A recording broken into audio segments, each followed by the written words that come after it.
I always believed that betrayal comes from enemies. You watch your back, you expect it from people who don't like you, and you prepare yourself.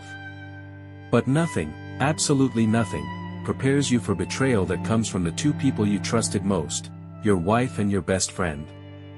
For years, I thought I was living the perfect life. I had a stable job as an architect, a beautiful wife named Claire, and a best friend, David, who had been by my side since college.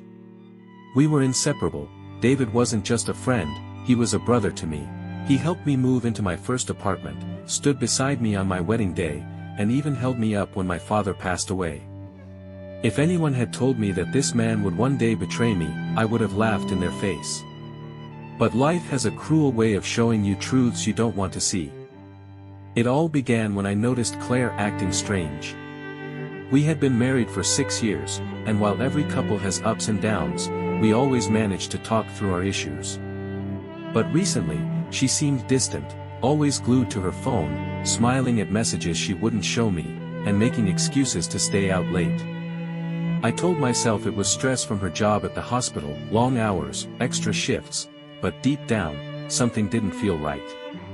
The breaking point came one evening when I decided to surprise her at work with dinner. I walked into the hospital lounge with a bag of her favorite takeout, expecting to see her on break. But she wasn't there. One of her colleagues told me she had left early, about an hour ago. That was odd, because she hadn't mentioned it to me. I tried calling her, but she didn't pick up. Driving home, my chest felt heavy, but I pushed the doubts away. When I got there, her car wasn't in the driveway. I sat in the living room, waiting, staring at the clock as minutes turned into hours. At midnight, she walked in, looking flustered. "Where were you?" I asked gently. She hesitated for a second before answering. "Just, extra paperwork." Then I grabbed coffee with a colleague. I wanted to believe her. I really did. But the smell of cologne on her clothes wasn't hers, or mine. That night, I lay awake, staring at the ceiling, replaying every smile, every laugh, every excuse. My gut screamed at me, but my heart begged me to trust her. A week later, the truth hit me like a freight train. David invited me to a weekend barbecue at his place.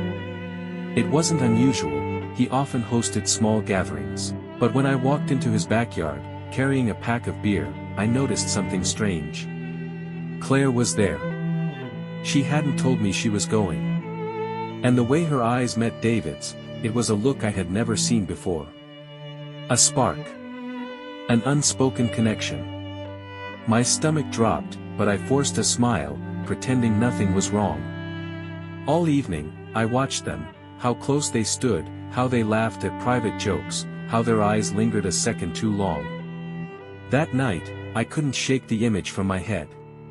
So I did something I never thought I'd do. I installed a small tracking app on Claire's phone. 2 days later, while she told me she was working late, I watched her location move across town, straight to David's apartment. My hands shook, my throat went dry, and tears burned my eyes. But I didn't call her. I didn't confront her. Not yet. Instead, I drove to David's place and parked across the street. My worst nightmare unfolded before me as I watched them through the window, my wife, laughing in the arms of my best friend. The man who once swore he'd always protect me. I didn't rush in. I didn't scream. I recorded everything. My phone camera captured their betrayal, proof that would become the foundation of my revenge. The next weeks were the hardest of my life. I had to smile, pretend, live under the same roof with Claire, knowing every kiss she gave me was a lie. Every "I love you" tasted of poison. But I stayed quiet, because silence is sometimes the most dangerous weapon.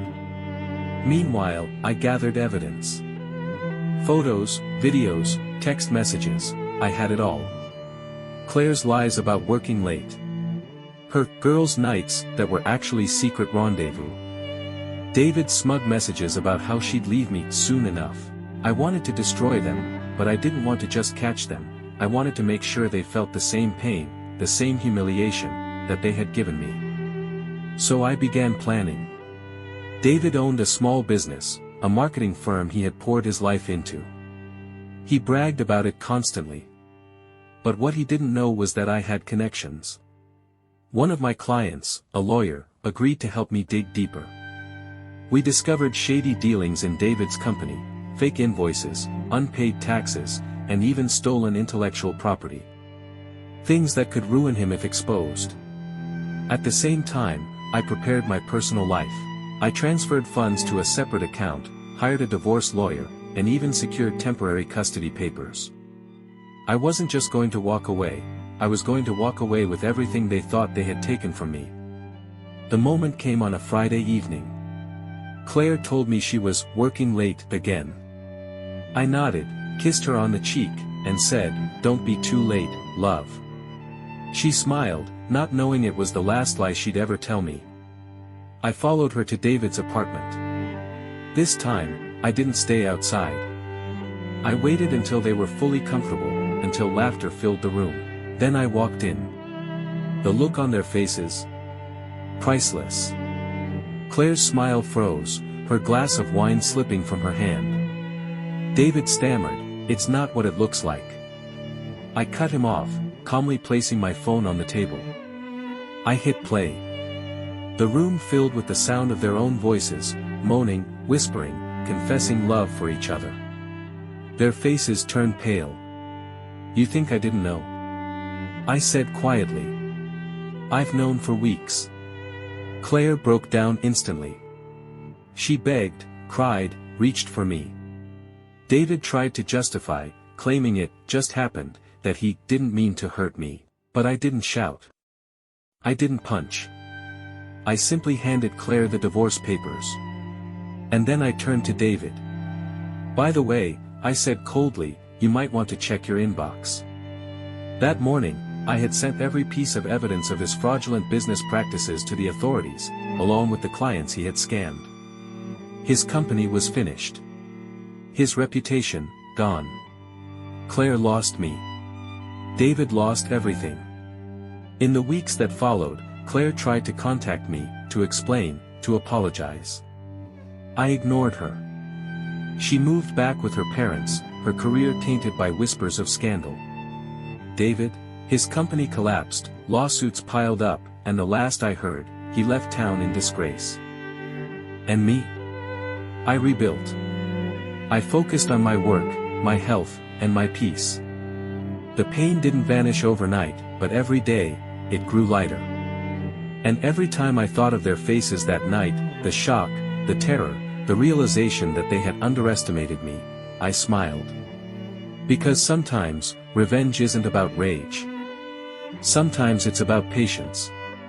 About letting them believe they've won, only to pull the ground out from under them when they least expect it. They thought they could betray me and walk away. But in the end, I walked away stronger, while they were left in ruins. And that, my friends, is the sweetest revenge of all.